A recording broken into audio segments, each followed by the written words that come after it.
जिंदगी में कोई भी चीज बस यूं ही नहीं मिल जाती। हर चीज की एक कीमत अदा करनी पड़ती है। और किसने सोचा था कि दुनिया के सबसे पॉल्यूटेड शहरों में शुमार दिल्ली एनसीआर, जहां का एक्यूआई लेवल कभी 450 से 500 हुआ करता था, वहां एक्यूआई लेवल जो है वो 40 से भी कम हो सकता है।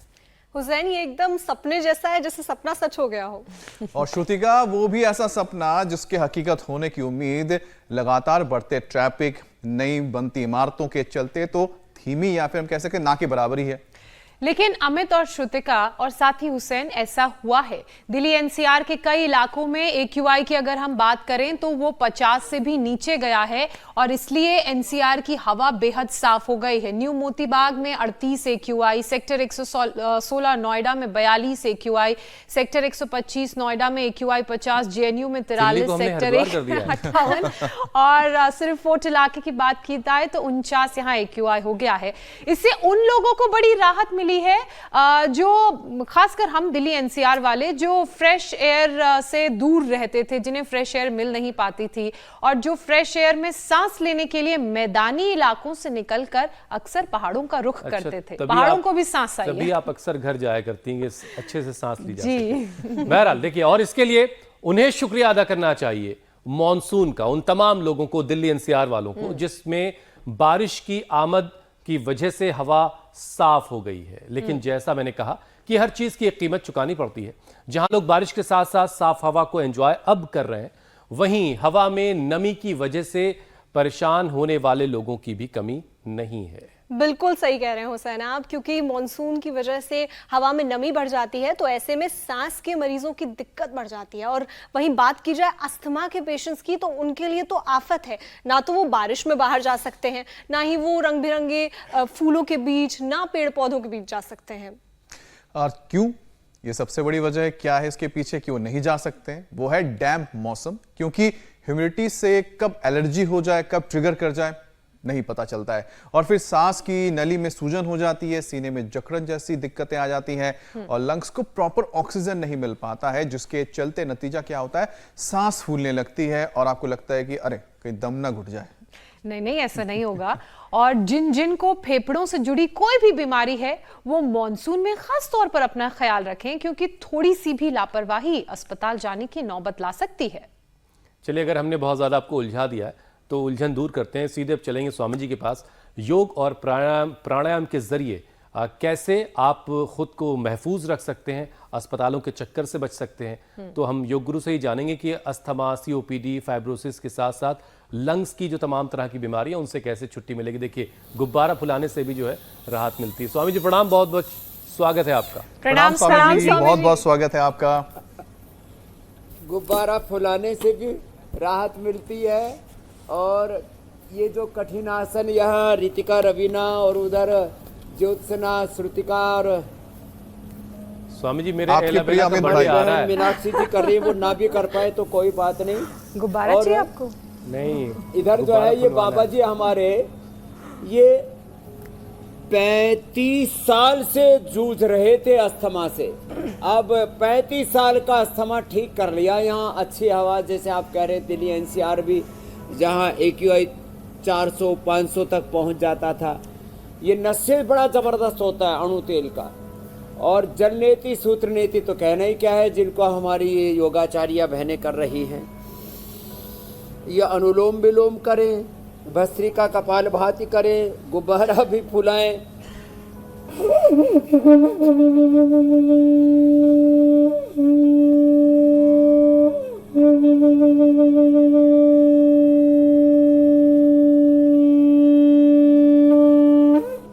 ये जो शंख बजाने से और ये जो स्पायरोमीटर है ना, इसमें भी अच्छी एक्सरसाइज हो जाती है लगातार 20-25 बार ऐसे करने से।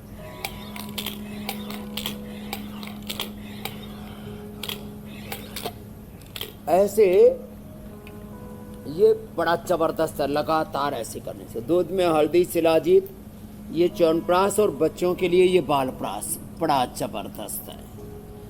और सबसे बड़ी बात है, धीरे धीरे ऑक्सीजन से ना हमारे फेफड़े अच्छे होते हैं, तो धीरे धीरे कार्बन डाइऑक्साइड और अलग अलग प्रकार के पोल्यूशन से चाहे वो एयर पोल्यूशन है, और एयर पोल्यूशन में चाहे वो एग्रीकल्चर वेस्ट का है, चाहे वो ऑटोमोबाइल का है, चाहे धूल कणों का है, अलग अलग प्रकार की डस्ट है। और उसमें भी डस्ट के अंदर जब बैक्टीरिया, वायरस, फंगस मिल करके आते हैं तो पूरे लंग को जकड़ लेता है।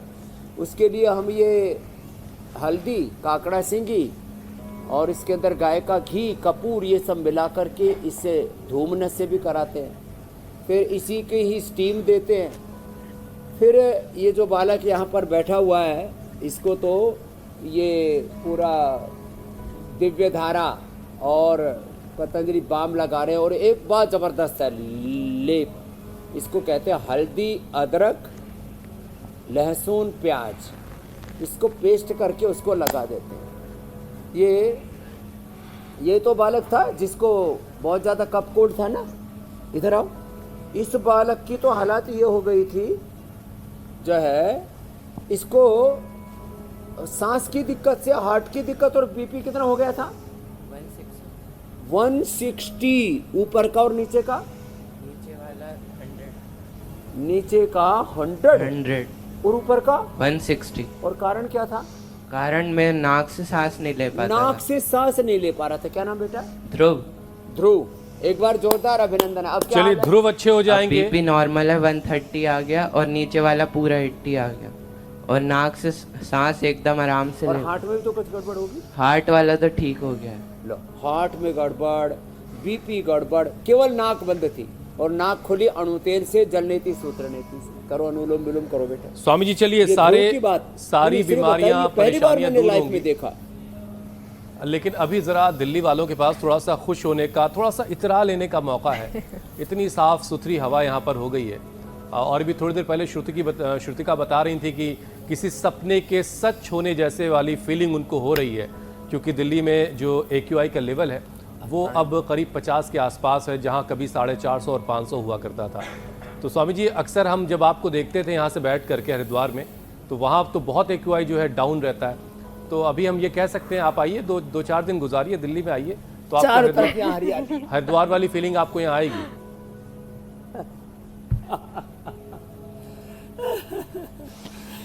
देखो, हम यहाँ इतनी हरियाली के बीच में रहते हैं, वहाँ आपने AQI को ठीक कर लिया, लेकिन इतने पेड़ कहाँ से लाओगे? जो इतना बरगद का सुंदर पेड़ जिसकी दाढ़ी मूछ मेरे से भी ज़्यादा लंबी लंबी आ रखी है। दिल्ली वालों सुन रहे हो स्वामी जी क्या कह रहे हैं? इतने पेड़ कहाँ से ये लाओगे? प्रकृति। पेड़ लगाना शुरू करो अब।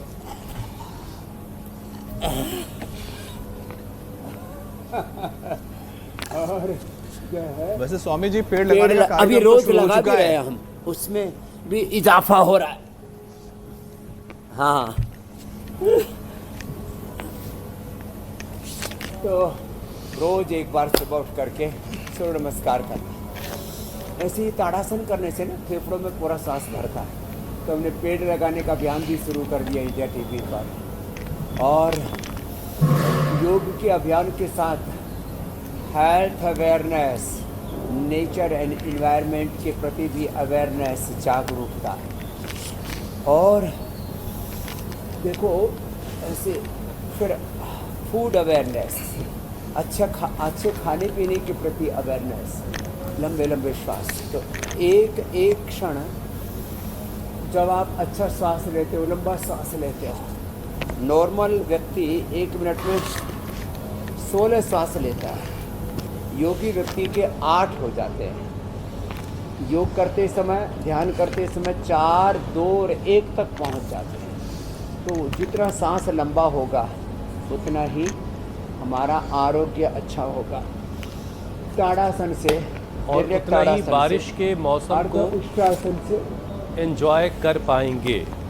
अच्छा स्वामी जी देखिए, बारिश का मौसम बड़ा प्यारा खूबसूरत मौसम कहा जी जाता मेरे है, भाई। और इसके लिए एक फ़लसफ़ा बड़ा अच्छा सा है कि बारिश अगर अच्छी ज़मीन पर बरसेगी, बारिश होगी तो वहाँ खेती लहलहाएगी, हरियाली आएगी। पत्थरों पर बारिश होगी तो पानी बहकर चला जाएगा, और अगर गंदी ज़मीन पर बारिश हुई तो वहाँ पर बीमारियाँ पनपेंगी। तो ये बारिश एक ही है, लेकिन अलग अलग जगह पर उसके असरात अलग अलग हो रहे हैं। तो अगर शरीर अच्छा है, इम्यूनिटी अच्छी है, तो ये बारिश का मौसम सुकून भरा होगा, वरना यही बारिश जो है अलग अलग तरह की से परेशान करेगी। बहुत तरह की बीमारियां बढ़ने लगती हैं। तो मतलब सारा स्वामी जी ये है कि इम्यूनिटी को मजबूत करना है ताकि 100 तरह की बीमारियां, एलर्जी, इन्फेक्शन सब कुछ बेअसर हो जाए।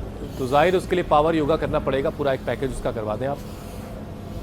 और इम्यूनिटी में भी सबसे ज़रूरी है फेफड़े की, श्वसन तंत्र की, रेस्पिरेटरी सिस्टम की इम्यूनिटी यदि अच्छी नहीं होगी तो धूल, धक्कड़, बैक्टीरिया, वायरस, फंगस सबसे पहले सांसों के माध्यम से 2400 किलोमीटर लंबे हमारे रेस्पिरेटरी ट्रैक को ट्रैप कर लेते हैं। तो उसके लिए क्या करना, तो जल नीति, सूत्र नीति तो मैंने पहले ही बताया था, जिसको हमारी बेटियां यहाँ पर कर रही हैं। जल नीति करें, सूत्र नीति करें, नस्य करें, और ये लंग बस्ती, फिर धूम नस्य, स्टीम और अलग अलग प्रकार के लेप लपेट तो बताए। ये भस्त्रिका, कपालभाति, अनुलोम विलोम ये तो लगातार कर ही रहे हैं। सबसे बड़ी बात है भुजंगासन 100 बार करने की आदत डालें। 100 बार हम तो 1 मिनट में भी कर लेते हैं ऐसे ऐसे।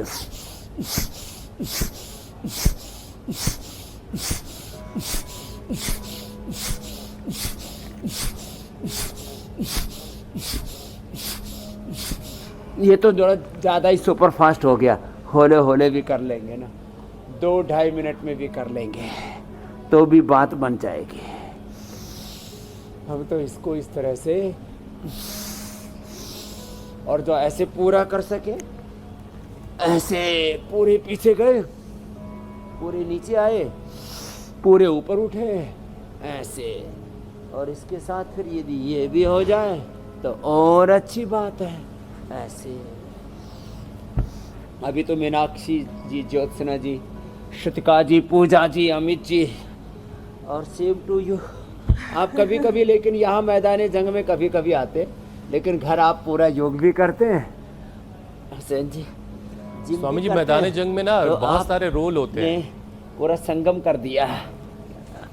लेकिन स्वामी जी हुसैन जो है जब तक कुर्सी में विराजमान रहते हैं प्राणायाम पूरा करते हैं,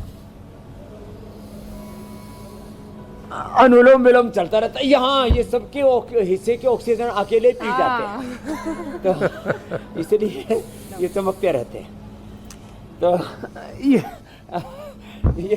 ये भुजंगासन बड़ा जोरदार है, और इसको भी भुजंगासन को फिर हमने दंडों में कई तरह से विभक्त कर दिया।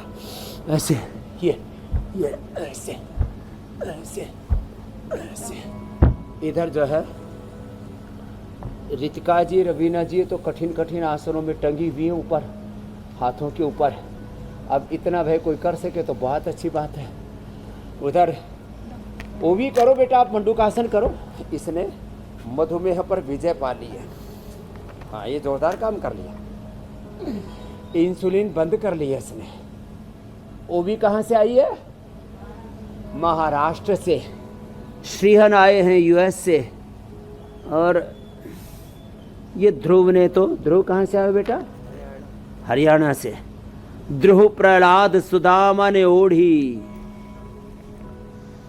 सुखदेव ने निर्मल कीनी, दास कबीर ने ऐसी ओढ़ी, जीव की त्यों धर दीनी चदरिया, और बाकी ने दिन दिन मैली कीनी चदरिया। तो ये अंदर जो है ना, ये मैल अंदर जम जाता है, तन पर, मन पर, चित्त चेतना आत्मा पर। मैल को हटाना है। मैली चादर ओढ़ के प्रभु जी कैसे द्वार तिहारे आओ। अब तो योग की चादर ओढ़ के प्रभु जी द्वार तिहारे आऊं। जन्म जन्म की मैली चादर योग से दाग छुड़ाऊं। आज सारे दाग धब्बे ये कपड़ों के ही नहीं, तन रूपी, जीवन रूपी, चित्त रूपी, चरित्र रूपी वस्त्र पर जो दाग लगे हैं, ये योग से सब हट जाएंगे। तो हमने एक तो ये सूर्य नमस्कार और दूसरा दंड बैठक। इसके अलावा मैं तो प्राणायाम को भी पहलवानी स्टाइल से ऐसे करता हूँ ना, जब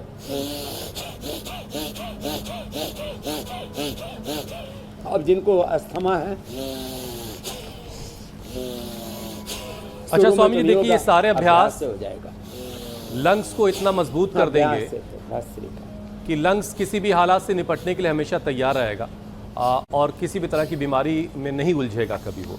लेकिन स्वामी जी, जो लोग पहले से परेशान हैं, सांस की अलग अलग दिक्कतों को झेल रहे हैं, तो उन्होंने अगर अभ्यास शुरू किया तो जिन लोगों की सांस की नली में सूजन है, रेस्पिरेटरी ट्रैक्ट में, उनको सूजन घटाने के लिए क्या करना चाहिए? और जैसा कि अभी आपने कहा, जो लोग अस्थमैटिक हैं उनके लिए तो ये मौसम बड़ा परेशान करने वाला है, तो अस्थमैटिक लोग खास तौर से इस मौसम में क्या क्या एहतियात बरतें, क्या क्या सावधानी बरतें? जितनी ह्यूमिडिटी होगी, आर्द्रता होगी, तो ऑक्सीजन के साथ नमी भी जाती है और फेफड़े में, रेस्पिरेटरी ट्रैक में, श्वास नली में सूजन, उसी को इन्फ्लेमेशन बोलते हैं, वो आ जाती है।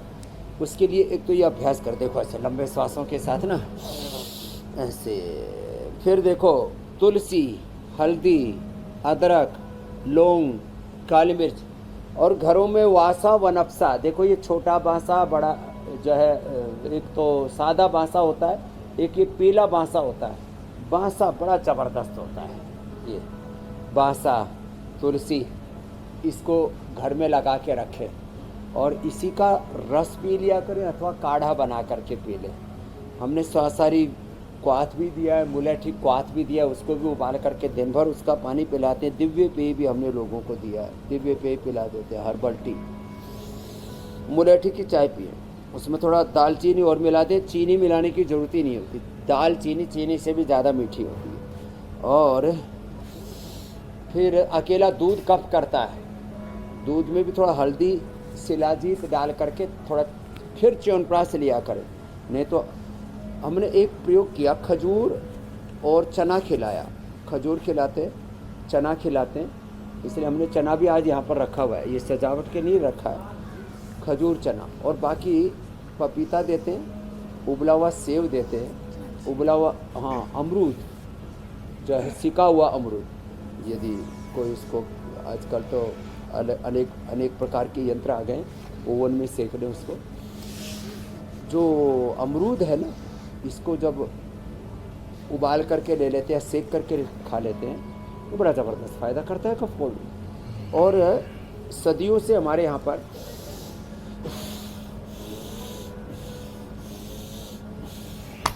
गोमुखासन, उष्ट्रासन, भुजंगासन के साथ साथ चक्रासन भी बड़ा फ़ायदा करता है। चक्रासन करो बेटियों, हाँ, रितिका जी, रवीना जी, चक्रासन बड़ा फ़ायदा करता है। हाँ, चक्रासन और कोई पूर्ण चक्रासन, चक्रासन, पूर्ण चक्रासन, पूर्ण उष्ट्रासन कोई कर सके तो अप्रतिम लाभ होता है। शीतोपलादी चूर्ण छोटे बच्चों को 1-1 ग्राम, बच्चों को तो हम आधी चम्मच दे देते हैं। तो ऐसे चक्रासन करें। चक्रासन में फेफड़े बड़े स्ट्रांग हो जाते हैं। और उष्ट्रासन करो बेटियों, उष्ट्रासन, उष्ट्रासन, चक्रासन, ये गोमुखासन बड़ा अच्छा लाभ करता है। जो उष्ट्रासन अधिक ना कर पाएँ तो थोड़ा कर लें, थोड़े ऐसे पीछे झुकें, इससे बड़े फेफड़े अच्छे हो जाते हैं। शीतोपलादी। स्वामी जी, ये अभ्यास करते करते जरा एक चीज और ये बताइए, त्रिकुटा अथवा स्वासारी पाउडर। स्वामी जी, जो लोग अस्थमैटिक हैं उनके जेब में एक छोटी सी डिबिया पड़ी होती है, और वो जब भी उनको परेशानी होती है वो मुंह में लगा के कुछ फिस कर लेते हैं और उसके बाद कहते हैं कि अब जान में जान आई। तो इसका कोई ऑल्टरनेट आपके पास है? और दूसरी चीज़ ये कि ये अस्थमा की शुरुआत कैसे होती है किसी के अंदर, ताकि उसको वहीं रोक लिया ऑल्टरनेट है ना। ये जो पंप लेते हैं, इन्हेलर लेते हैं, ये जो हुक्का सा पीते रहते हैं, वो उसमें स्टीराइड होता है, वो बड़ा खतरनाक है। उसकी बजाय अजवाइन, लौंग, कपूर, अजवाइन, लौंग, कपूर, थोड़ा पीपरमेंट अथवा दिव्य धाराएँ ले लें, उसके अंदर डाल लें और उसकी पोटली बना करके रखा करें, उसको सूंघ लिया करें बीच बीच में। हाँ, और रोज सुबह जैसे मैंने बताया, मकरासन, भुजंगासन, शलभासन, ये घर से करके निकलेंगे तो उनको फिर इसकी ज़रूरत ही नहीं पड़ेगी। लंबे तक के स्टीरॉयड लेने से फेफड़े कमज़ोर पड़ते हैं, शुगर की बीमारी होती है, आँखों की रोशनी धीरे धीरे चली जाती है, और कई लोगों को तो मैंने अंधा होता हुआ देखा है ओवर यूज ऑफ स्टीरॉयड से। तो लोग तो ऐसे ही लेते रहते हैं कि जैसे कोई प्रसाद ले रहे हो, ये ठीक नहीं है। और इसका विकल्प है मेरे सामने रखा है ना, ये श्वासारी वटी, श्वासारी अवलेह, श्वासारी प्रवाही और ब्रोनकोम। बहुत ही जबरदस्त है। और ये भुजंगासन तो 100 बार करना ही है। और साथ में जो चक्रासन ज़्यादा ना कर पाए बेटियों की तरह, तो इतना तो सबसे हो ही जाएगा, इतना ही कर ले। नहीं तो ये से तो बंदासन से भी गुजारा हो जाएगा, इतना कर ले, नहीं तो इतना कर ले। ये तो अब करने गुजारा नहीं करना है स्वामी जी, पूरा पूरा करना है, पूरा चक्रासन करें ऐसे ताकि योग का पूरा फायदा मिले। नहीं कुछ दिन बाद कहेंगे आपसे और शिकायत होगी, फिर लोग कहेंगे भाई कैसे करवाया, कुछ फायदा ही नहीं मिला। अच्छा स्वामी जी देखिए, एक लंग्स फाइब्रोसिस नाम की एक परेशानी है, सुनने में बड़ी डरावनी सी भी लगती है। ज़रा डिटेल में समझाइए कि ये क्या होता है लंग फाइब्रोसिस, और क्या इसे योग के ज़रिए, अभ्यास के ज़रिए ठीक किया जा सकता है?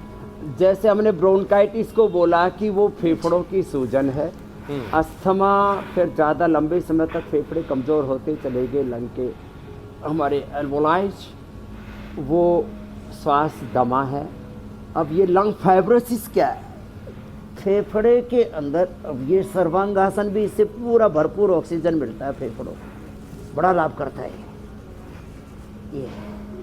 1-2 मिनट करना। तो देखो लंग फाइब्रोसिस में फेफड़े लोथड़े जैसे हो जाते हैं, छोटी छोटी गांठें, लंग फाइब्रोसिस, फिर सार्कोडाइसिस, और उसमें फिर कहते हैं भाई अब तो फेफड़े चेंज करने की नौबत आ गई, ये तक स्थिति बन जाती है। तो फेफड़ों की कोशिकाएं हार्ड हो जाती हैं और धीरे धीरे गठान जैसी बनने लगती है अंदर में, वो छोटी छोटी गांठें तैयार हो जाती है, लंग फाइब्रोसिस। तो ऑक्सीजन पूरा एब्जॉर्ब नहीं कर पाते। जैसे हमारे blood cells, red blood cells oxygen को एब्जॉर्ब करते हैं, वो टेढ़े मेढ़े नुकीले बहुत ज़्यादा मोटे हो जाए तो बोलते हैं इसको सिकल सेल हो गया, इसको सिकलिंग हो गई। अब इसको ऑक्सीजन पूरा नहीं ले पा रहे और फिर पूरा शरीर बेकार हो जाता है और जल्दी मर जाते हैं ऐसे बच्चे। ऐसे फेफड़ों की जो एल्वोलाइज है, फेफड़ों की जो कोशिकाएं हैं, फेफड़ों की जो सेल है, वो गट्ठड़ जैसे हो गए, हार्ड हो गए, उनमें ऑक्सीजन एब्जॉर्ब करने की कैपेसिटी कम हो गई, तो ये लंग फाइब्रोसिस है। इसके लिए एक तो प्राणायाम लगातार करना, और जो हम श्वासारी बता रहे थे, ये श्वासारी की पूरी फैमिली है। श्वासारी अवले, ये श्वासारी जो है प्रवाही, और श्वासारी क्वाद, ये बड़ा ज़बरदस्त है। एक तो इसका सेवन करें, और फिर इसके साथ साथ दही, छाछ, नींबू, अचार, टमाटर, खटाई, घी नहीं खाना। थोड़े दिन घी और चावल भी हम तो बंद कर देते हैं। केवल चना भुना हुआ चना और चने के आटे की एक रोटी बस, ज़्यादा नहीं। और सब्जी में जो भी सब्जी खाएं वो उबली हुई सब्जी लें, उसमें कई तरह की सब्जियां ले सकते हैं, जैसे उपलब्धता है। उसमें हल्दी ज़रूर डालें, थोड़ा अदरक ज़रूर डालें, तो बिना घी तेल की सब्जी, बस इतना कुछ दिन प्रयोग कर लेंगे। और या फिर रोटी को च्यवनप्राश के साथ खा लें, हनी के साथ खा लें, ये प्रयोग कर लेंगे तो लंग फाइब्रोसिस ख़त्म हो जाएगा। और हमने लाखों लोगों को लंग ट्रांसप्लांट करने से बचाया। इसमें लंग ट्रांसप्लांट करने की नौबत आ जाती है, करीब 50 लाख खर्च हो जाते हैं। जैसे तो थोड़ी मेहनत कर लीवर के अंदर छोटी छोटी गठाने आ जाती हैं, तो थोड़ी मेहनत कर लें, वरना लंग्स लीवर फाइब्रोसिस हो जाता है, ट्रांसप्लांट की नौबत लंग आएगी, फाइब्रोसिस, लिवर सिरोसिस। तो आत्मा कहेगी भाई ये किराए का शरीर छोड़ो, कहीं और बसेरा डालो, इसमें तो कुछ बचा ही नहीं है ट्रांसप्लांट। तो वो नौबत नहीं आनी चाहिए। जीवन के दिन 4 पंछी उड़ जाना। जी स्वामी जी, लंग्स फाइब्रोसिस की हमने बात कर ली है, अस्थमा की बात भी हो चुकी है, लेकिन स्वामी जी अस्थमा की तरह ही लक्षणों की एक और बीमारी है जिसे COPD कहा जाता है। तो सीओपीडी और अस्थमा के लक्षण जब एक जैसे हैं स्वामी जी, तो पता कैसे किया जाए कि किसी को सीओपीडी है या फिर अस्थमा है? और फिर खास तौर से सीओपीडी अगर किसी को बिल्कुल है, वो ऑक्सीजन का लेवल घट जाता है जी, जो है क्रोनिक लंग डिजीज होने को ही ये सीओपीडी कहते हैं। अच्छा, तो इसमें क्या करना होगा कि एक तो प्राणायाम धीरे धीरे करना है, धूल धक्कड़ से बचना पड़ेगा। जहाँ भी बहुत ज़्यादा धूल उड़ती है वहाँ 12 महीना आपको बहुत ही फाइन मास्क पहन के, और वो भी कॉटन के कपड़े का। ये जो प्लास्टिक के मास्क पहने उसका जो प्लास्टिक था वो सांसों के अंदर चला गया, उससे लंग फाइब्रोसिस हो गया। लो, तो मास्क भी कॉटन के बारीक कपड़े का पहनना चाहिए, जिससे कि धूल के कण तो रुक जाए, बैक्टीरिया वायरस फंगस तो रुक जाए, लेकिन ऑक्सीजन ना रुके। बहुत लोगों ने बहुत भारी भरकम मास्क लगाए जिससे ऑक्सीजन का लेवल ही कम हो गया, उससे भी बहुत लोगों को लंग फाइब्रोसिस हुआ, अस्थमा हुआ, सीओपीडी की प्रॉब्लम हुई और कैंसर तक का रोग हुआ है। इसके लिए आपको डस्ट से, धूल धक्कड़ से, बैक्टीरिया वायरस फंगस से, अलग अलग प्रकार के इन्फेक्शन से बचना है तो बहुत ही बारीक कॉटन के कपड़े का मास्क पहने और उसको धोते रहें, जैसे रोज़ कपड़े धोते हैं, स्नान करते हैं, ऐसे ही। अच्छा स्वामी जी, कल एक मित्र मुझे पकड़ ले गए। ये बात इसलिए याद आ रही कि बारिश का मौसम है, हर तरफ नमी है, नमी की बहुत बातें हो रही हैं और नमी से होने वाली बीमारियों की बातें हो रही हैं। तो एक मित्र मुझे अपने घर पकड़ ले गए कि चलिए आपको चाय पिलवाते हैं। अब मैं उनके घर पहुंचा तो उन्होंने स्वामी जी वो पीवीसी की वो करवा रखी थी अपनी दीवारों पर। तो पता लगा घर में सीलन बहुत है और फिर वो घर की बीमारियों की बात बताने लगे, यहाँ तक कि पेट भी बीमार है। फिर मैंने उनसे कहा भाई ये जो नमी आपके घर में आ रही है ये सारी बीमारी की जड़ यही है और ये 12 मास आपके घर में है, तो आप समझिए कि कितनी बड़ी मुश्किल है। और इसी नमी की वजह से स्वामी जी बहुत सारे लोगों को एलर्जी का खतरा रहता है, जो खांसी में तब्दील होती है और ऐसी खांसी जो फिर साथ में जाती है इंसान के। तो ये नमी से होने वाली एलर्जी से कैसे बचा जाए और ये कितनी खतरनाक है, जरा बताइए। दम घोटने वाला दमा, दम निकालने वाला दमा और नमी ऐसी जो जिंदगी में ऐसी गमी ला देती है जिससे बच्चे फिर जिंदगी भर उभर नहीं पाते। तो जिनके भी घरों की दीवारों में सीलन है तो एक तो वो ट्रीटमेंट कराएं अपने घर का, कहीं जो पाइपलाइन या कहीं जा रही है, एक तो उससे गड़बड़ी होती है, कहीं पाइपलाइन लीकेज होती रहती है और जो है उसको हम ठीक नहीं कराते। कई बार नीचे से नमी पकड़ती है। तो पहले हमारे यहाँ जो नींव भरते थे, पत्थर, नींव के अंदर पत्थर लगाते थे करीब 2 फीट तक, उसके बाद ईंटों की चिनाई करते थे। वो आजकल ईंटी कच्ची और उसके अंदर भी लोग जो है लाल लाल दिखाने के लिए नमक डाल देते हैं, लो, और फिर उसको पुराली में पका देते हैं। कहाँ लकड़ी और कोयले का बोले जो है वो भट्ठा लगाएंगे। तो ये जो ऐसी ईंटें जो नमी को सोच लेती हैं फिर दीवार में, और दीवार से फिर जो है वो प्लास्टर फाड़ करके और बाहर निकलती रहती है, तो वहाँ प्लास्टर उखाड़ करके वाटर प्रूफिंग वाला जो है प्लास्टर कराएं। और पेंट में भी आजकल जो है ना ऐसे आने लग गया है, अलग अलग पेंट के ब्रांड्स आते हैं, लेकिन उन पेंट के ब्रांड्स के अंदर भी जो है मरकरी होती है और बहुत प्रकार के केमिकल होते हैं। कहीं पर नया पेंट कर रखा हो दीवारों पर या लकड़ी में, उससे फिर एकदम से दमा वाले का तो दम निकलने को हो जाता है। तो ये जो दम घोटू मामला है, पहले हमारे यहाँ पर चाहे घर मिट्टी के हुआ करते थे, नींव अच्छी होती थी और उसको सूखा रखते थे, वो सूख जाता था। ये तो नमी 12 महीने बनी रहती है, इससे तो बचना पड़ेगा। इसका कुछ ना कुछ उपाय लोगों को करना पड़ेगा। जी स्वामी जी। फेफड़े मजबूत होंगे तो फिर भी थोड़ी बहुत नमी है तो वो फिर गमी में तब्दील नहीं होगी। रोज़ सुबह उठ करके एक बार शंख बजाया करें जैसे हमने बताया, और अणु तेल से नस से रोज़ किया करें। ये छोटे छोटे कुछ उपाय ऐसे कर लिया करें। और बहुतों को ये जो अलग अलग प्रकार की जो इत्र है उससे भी एलर्जी होती है, उससे भी बचा करें। अलग अलग प्रकार की डीओ पीओ पता नहीं क्या क्या यूज करते हैं। और ये ऐसा हो गया रूम फ्रेशनर, और अपनी गाड़ी में भी कुछ बैठेंगे तो आगे लगा के रखेंगे तो वहाँ कपूर की पोटली रखा करें। ये तमाम तरह के बाथरूम के अंदर भी फ्रेशनर, रूम फ्रेशनर, गाड़ी के अंदर भी फ्रेशनर, और जो है ये बड़ा खतरनाक खेल है। कई बार तो पहले प्लेनों के अंदर भी छिड़क दिया करते थे, तब बहुत लोगों ने शिकायत की इससे हमारा दम घुटता है, तब जा करके वो बंद हुआ। तो ये सब जो आर्टिफिशियल चीज़ें, इनसे बचना पड़ेगा। बिल्कुल ठीक कह रहे हैं स्वामी प्राणायाम जी। की मात्रा बढ़ानी पड़ेगी। और आपने मिट्टी के घरों का जिक्र ये point किया। दबाना पड़ेगा। गांव में तो बहुत से लोग अपने घरों में लिपाई करते हैं गोबर से, जिससे अलग अलग बीमारियों से बचा जा सके। पहाड़ों में ऐसे होता था। जी स्वामी जी, अब अलग अलग एलर्जीज पर भी चर्चा कर राजस्थान लेते में हैं, जाने जैसे साइनस की परेशानी।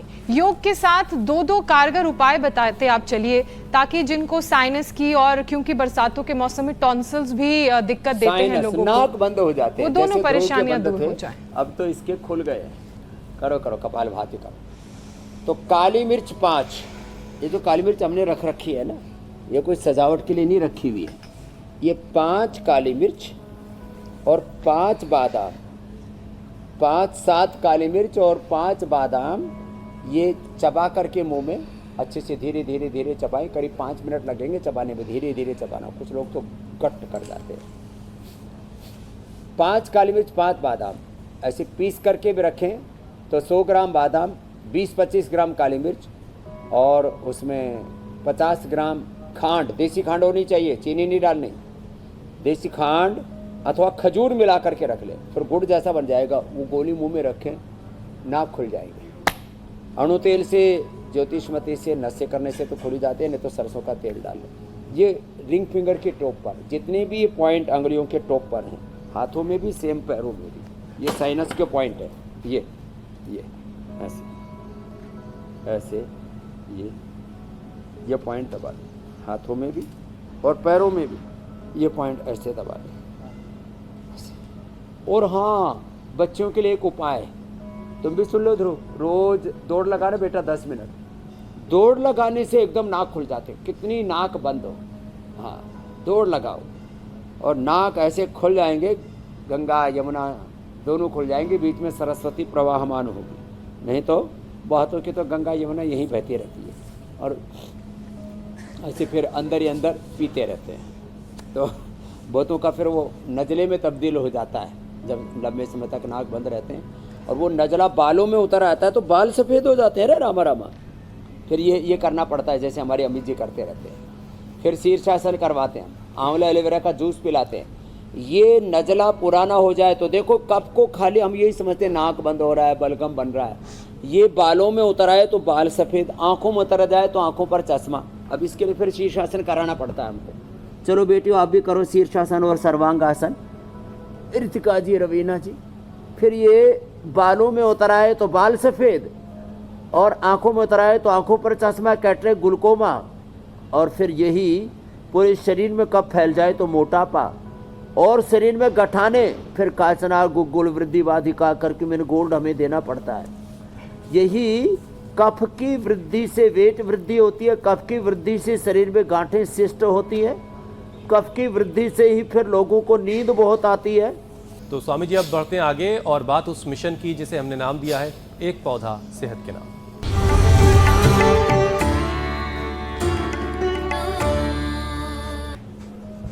तो स्वामी जी आज कौन सा पौधा लगाने जा रहे हैं आप और उसके फायदे क्या क्या हैं? तो देखो, ये मोगरा, ये बड़ा ज़बरदस्त है। ये मोगरा, इसके अंदर इतनी सुंदर खुशबू आती है, इसकी अरोमा से ना देवता तो प्रसन्न होते ही हैं। साउथ में तो माँ बहन बेटियाँ, आहा, बहुत ही सुहानी इसकी खुशबू आती है। पहले तो एक दिन हमने चमेली का लगाया था, ये मोगरा का हमने लगा दिया अभी। ये तो गमले में ही ऐसे लगा दिया खड़े, और गमले में इसको लगाते हैं। स्वामी जी इसको बेला भी कहते हैं क्या? उससे वातावरण तो पवित्र रहता ही है, वो अलग होता है। हाँ, अब ये तो मेरे को गांव की भाषा में बेला भी बोल देते हैं। बेला है, बेली है, चमेली है। चमेली थोड़ी इसकी लता जैसा होता है, ये झाड़नुमा होता है, और इसके अप्रतिम लाभ है। इसका लेप, इसके फूलों का लेप बना करके माथे पर लगा दो, सिर दर्द दूर हो जाता है। इसके पूरे पंचांग का काढ़ा बना करके पी लो, बुखार दूर हो जाता है। बड़ा ज़बरदस्त है। और इसके दर्शन करने मात्र से और सूंघने मात्र से स्ट्रेस, एंजाइटी, डिप्रेशन तक दूर हो जाता है। और इसका लेप सिर में लगाने से सिर में दर्द भी दूर हो जाता है। तो बहुत इसके फायदे हैं। तो घर में चमेली लगाएं, एक मोगरा फायदा ये लगाएं। भी है कि फिर फ्रेशनर ये खरीदने की पुष्प जरूरत नहीं है। लगाने से ना देवता प्रसन्न होते हैं।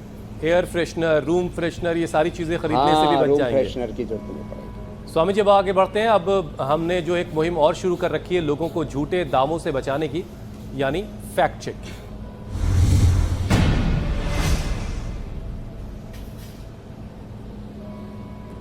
स्वामी जी, सोशल मीडिया पर दावा यह किया जा रहा है कि घुटनों से नीचे अगर नारियल तेल लगाया जाए तो डेंगू रोका जा सकता है। एक और दावा यह है कि मुंह में इलायची के दाने रख लेने भर ये से बिल्कुल झूठा खून दावा के है। जो कण हैं वो नॉर्मल होते हैं और प्लेटलेट्स बढ़ जाती है। अब इन दोनों दावों आज वाले दोनों ही झूठे दावे हैं। फैक्ट चेक यही है। मुंह में इलायची रखने से डाइजेशन अच्छा होगा, थोड़ा जो है उससे भूख अच्छी लगेगी, मन प्रसन्न होगा। माताएं बहनें बहुत रखती हैं, लेकिन मुंह में इलायची दाने रखने से प्लेटलेट नहीं बढ़ते। पपीते के पत्तों का रस पीने से, अनार, गिलोय, एलोवेरा, वीटग्रास पीने से प्लेटलेट्स बढ़ते हैं, ये बात सच है। लेकिन इलायची दाना मुंह में रखने से प्लेटलेट नहीं बढ़ते। और पैरों के नीचे या हाथ में कहीं पर भी नारियल तेल लगाने से बिल्कुल भी डेंगू हो, मलेरिया हो, चिकनगुनिया हो, कोई भी जो मच्छर हैं वो उससे नहीं हटते। जनरल हेल्थ के लिए अच्छा है, रूखापन उससे दूर होगा। हाँ, लेमन ग्रास का तेल लगाने से, लेमन ग्रास का तेल लगाने से आप काफ़ी हद तक 99% तक आप मच्छरों से बच सकते हो। तो सही बात ये आपको उल्टे बता दी पुल्टे है, दावे ना नारियल करें तेल भाई आप लगाने लोग, से है ना? डेंगू के मच्छर से नहीं अगर इस बचोगे। तरह की पता लगा बातों से कि- कोई भी एक गुमराह हो रहा है तो ये बड़ी खराब बात है और इसीलिए हम रोजाना लोगों को इस गुमराही से बचाते हैं, झूठे दावों से बचाते हैं। स्वामी जी अब वक्त है योग चैलेंज का।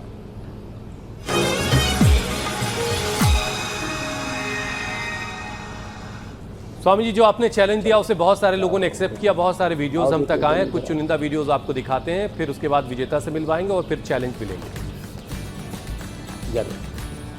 दिल्ली, गुजरात, हर एक राज्य से, हर एक शहर से और हर एक उम्र के लोगों ने स्वामी जी कोशिश की है और ये कोशिश काबिल तारीफ़ है। लेकिन जिनको आपकी तारीफ़ मिलने वाली, आपकी तरफ से तारीफ़ मिलने वाली, उनसे भी आपकी अब मुलाकात करवाते हैं। जो विजेता हैं आज के, श्यामवीर सिंह, गाजियाबाद के रहने वाले। श्यामवीर के लिए एक बार जोरदार तालियां हो जाए। स्वामी जी मुझसे थोड़ी सी गलती हुई है। गर्भासन, आर्यन दीपाद शर्मा ग्रीवासन है। करके गर्भासन करके। हाँ, ये बात। एक बार फिर से वीडियो दिखाया जाए भाई। अच्छा जी। हाँ, आर्यन शर्मा के लिए अभिनंदन। ये और लगे हाथों आर्यन शर्मा का अभिनंदन करते करते नटराज आसन का चैलेंज दे रहे हैं। ऊपर से पेड़ ना हो तो जरूरी नहीं है कि आपके पैर भी ऐसे कहीं किसी। विनायक रस्ते नाम है स्वामी जी इनका, 41 साल इनकी उम्र है। और बहुत अच्छी फ्लेक्सिबिलिटी भी है। और ये पुणे से ही है, देखिए। हाँ, स्वामी जी पुणे वालों ने बाजी मार रखी है चैलेंज सेगमेंट में। पुणे स्वामी जी ज्यादा गए हैं लग रहा है आप। कंप्लीट कर रहे हैं। हाँ। और ये आ जाओ, देखो अब ये फिर से देखो कैसे कर रहे थे। पीछे से पैर उठाया, हाँ, और एक, हाँ करो करो बेटा, अच्छी बात है, पीछे पैर लगते हैं। अच्छा, हाँ, ऐसे पीछे से पैर उठाया और उसको बैलेंस बनाया और दूसरा हाथ सामने कर दिया। नटराज आसन का चैलेंज है और जैसे रितिका जी, रवीना जी कर रहे हैं, ऐसे बहुत बच्चे करेंगे। चलिए, नटराज आसन का ये चैलेंज अगर आपको एक्सेप्ट है तो हमारे नंबर आपके पास पहले से नोट डाउन है। अपना अभ्यास करते हुए वीडियो बनाइए, हम तक पहुंचाइए। जो सबसे अच्छे से नटराज आसन करेगा स्वामी जी की तरफ से उसे इनाम दिया जाएगा, प्रशस्ति पत्र दिया जाएगा, जिसको आप अपने घर में शान से लगा सकते हैं और दुनिया भर को बता सकते हैं कि आपने ये चैलेंज जीता है। स्वामी जी अब आपसे अनुमति लेने का वक्त हो गया। गिफ्ट भी देते हैं, प्रशस्ति पत्र भी। जी जी जी, जी। बहुत बहुत शुक्रिया स्वामी। बहुत बहुत धन्यवाद। धन्यवाद स्वामी जी। प्रणाम स्वामी जी। स्वामी जी। आशीर्वाद।